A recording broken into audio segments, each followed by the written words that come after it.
Le milliardaire John Risley rêve de mettre en place un nouveau système de transport électrique qui pourrait acheminer l'énergie éolienne des provinces atlantiques vers la Gaspésie. Et il dit être en discussion sérieuse avec Hydro-Québec et le Bureau des grands projets. Son idée permettrait de transporter jusqu'à 10 gigawatts d'électricité renouvelable. C'est presque 2 fois la puissance du complexe hydroélectrique de Churchill Falls. Un premier câble sous-marin pourrait relier des parcs éoliens du sud-ouest de Terre-Neuve vers le sud-est de la Gaspésie. Une autre ligne traverserait la Nouvelle-Écosse et le Nouveau-Brunswick pour apporter l'énergie jusqu'ici.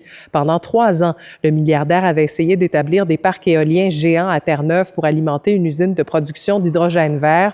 Les acheteurs n'étaient pas au rendez-vous et le projet d'usine est tombé à l'eau. Mais la construction d'éoliennes reste une idée lucrative selon lui. Hydro-Québec serait son seul client. L'avenir de la production d'œufs frais aux îles de la Madeleine est toujours incertain. Les Madelinots n'ont plus accès à des œufs produits aux îles depuis qu'un incendie a ravagé la ferme avicole Bourgeois-Dumont dans la nuit du 17 au 18 décembre. Le couple propriétaire de la ferme n'a pas encore décidé de reconstruire ou de reprendre la production. La ferme était à vendre depuis plus d'1 an. Si une relève souhaite reprendre le flambeau, ils aimeraient transmettre leur expertise. On serait prêt à un peu devenir des enseignants pour ces jeunes-là, mais de recommencer nous à zéro, là, ouf. Et ma santé se dégrade, puis mon mari aussi, là. Fait que la décision finale n'est pas prise, mais il faut être réaliste aussi, là. Selon Mme Bourgeois, le processus avec les assurances pourrait prendre entre 6 mois et 2 ans. Malgré l'événement tragique qui a ravagé la ferme, il n'y a pas eu de rupture d'inventaire d'œufs aux îles.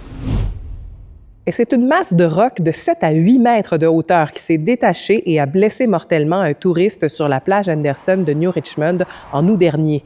Le coroner Donald Nicol a rendu son rapport public tout juste avant les fêtes. Le document éclaircit les circonstances qui entourent le décès accidentel de Clément Ménard. Le touriste de 86 ans, originaire de Pike River, avait subi des blessures majeures à la tête. Le coroner confirme également dans son rapport que plusieurs petits éboulis de moindre envergure sont survenus à cet endroit au cours des dernières années. Selon Donald Nicol, le gouvernement du Québec n'envisage pas de travaux de stabilisation de la falaise en raison de l'érosion sur place et de la nature friable du roc. De toute façon, la plage est fermée au public depuis les événements et jusqu'à nouvel ordre et le coroner n'a formulé aucune recommandation. Bonne fin de journée, à demain.